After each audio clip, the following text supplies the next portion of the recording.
set. All right. We're standing near the peach orchard. Over to my right, if you look to the east, that little hill there, that's Little Round Top. That is where Union General Dan Sickles is supposed to be. From Little Round Top over to the big monument, the Pennsylvania Monument, 1 mile in length.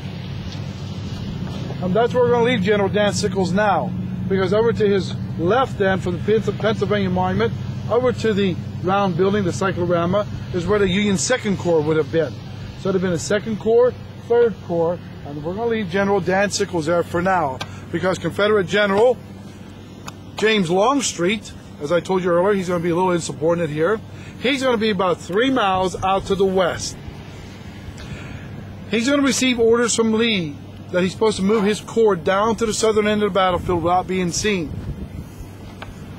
General Lee will dictate to General Lafayette McLaws where he wants him. General Longstreet will tell General Lafayette McLaws that he wants him in another area. But Lee will say, no, General, I want Lafayette McLaws here in a certain spot, and Captain Johnson will lead him, will show him where to go, where he had gone earlier in the morning. This upset General James Longstreet, who thinks now that Lee has given his corps over to a captain. So Longstreet now is going to be a little upset with General Lee. He's actually going to ride with General John Bell Hood. As they come from the north to the south, about 3 miles to the west, General Joseph Kershaw comes to a rise. He is leading General Lafayette McLaws' division. He will not cross. He said, if I cross, the men up there on Little Round Top, there's 4 men in a signal station, will see us. And remember, we're supposed to be getting down here without being seen. General James Longstreet will now ride up to the front of Lafayette McLaws' division and find out what's going on. They will explain the situation to him, and now he will decide that General John Bell Hood will just turn around and lead. But Lafayette McLaws will insist that Robert E. Lee said, sir, that he will lead, and then Captain Johnson will show him where to go. And will ask if he cannot do a countermarch, and Longstreet will consent.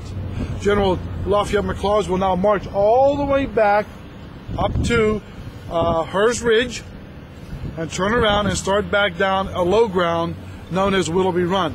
He will not arrive on this part of the battlefield till about 4 o'clock in the afternoon. As he comes out through the woods, look to his front.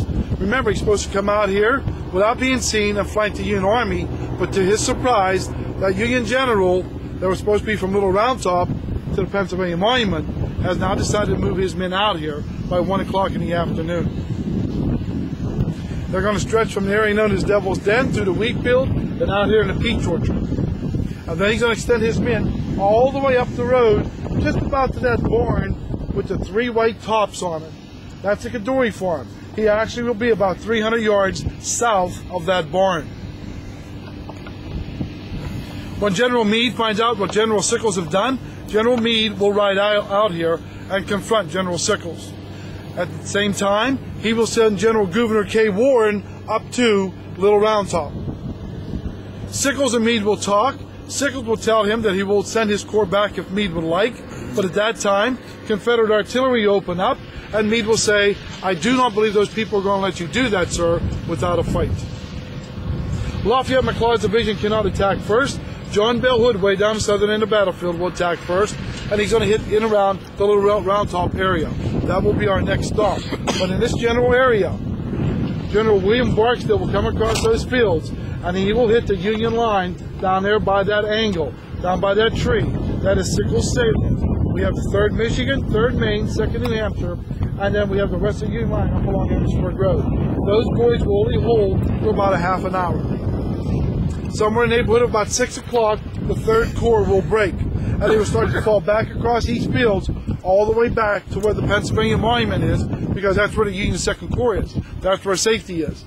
The 3rd Corps will lose approximately 4,500 men as they fight a delaying action back across these fields. General Dan Sickles himself will be severely wounded.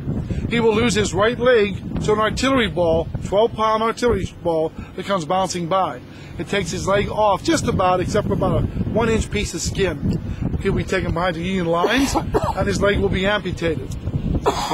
Now, General Sickles is quite a fellow. He will donate that leg to what is now Walter Reed Army Hospital. and he will visit it many times in his lifetime. But his Third Corps will be pretty much decimated here. They're falling back on July 2nd of 1863. Right now we're going back in the car. Round top. This is the Ida Union fish hook. The fish hook is going to run up to your right, up past the Pennsylvania Monument, over by the cyclorama, and back around to the right 3 to 4 miles long.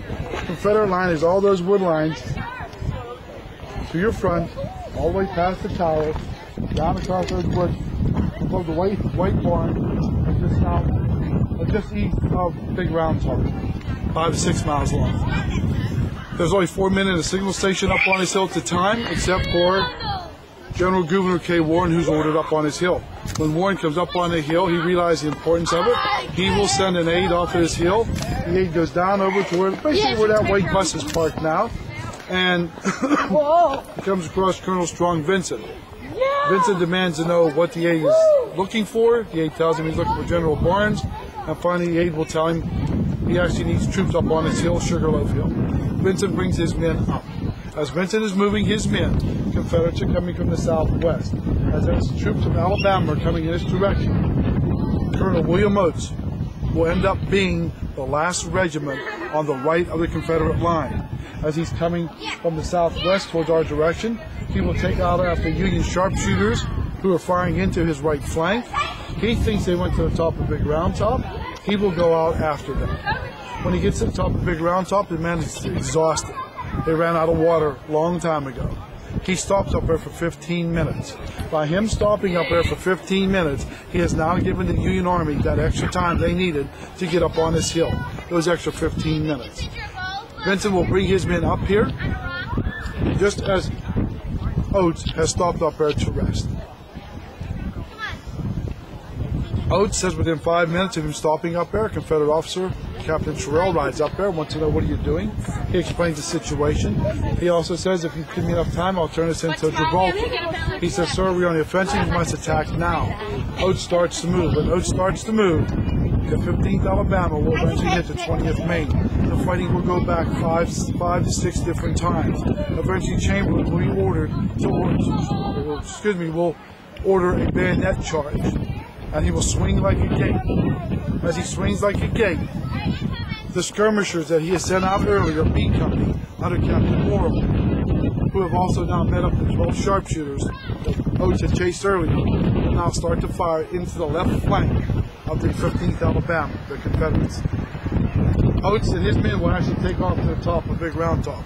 Oates himself will pass out. 2 of his men will drag him to the top of that hill. But by 7 o'clock at night, the far left of the Union line is secure. Eventually, Joshua Lawrence Chamberlain with the 20th Maine, along to 83rd Pennsylvania, will be ordered to the top of Big Round Top. And they will push those Confederates from Alabama off of Big Round Top. So by late night, the Union line will run from Big Round Top here to Little Round Top and straight up towards the Pennsylvania Monument and to Ziegler's Grove and back around to Culp's Hill. The line will be secured by the night of July the 2nd.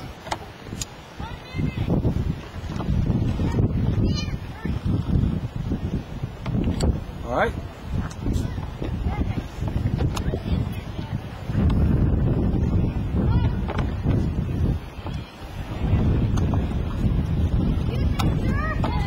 There's Devil's Den. Great view from it. What role did the Devil's Den play in the battle itself, Bill? Okay, Devil's Den is actually going to be held by the Union Third Corps. That will be the left flank of General Dansticle's line. When the Confederates start to attack from the southwest, Devil's Den will be hit by troops from Alabama, Texas, and Georgia. And those troops will eventually push out the Union soldiers out of those rocks, down across this valley. As they come across the Valley of Death, they're trying to get to the northern face of this hill. So it is actually the left flank of the Union Third Corps.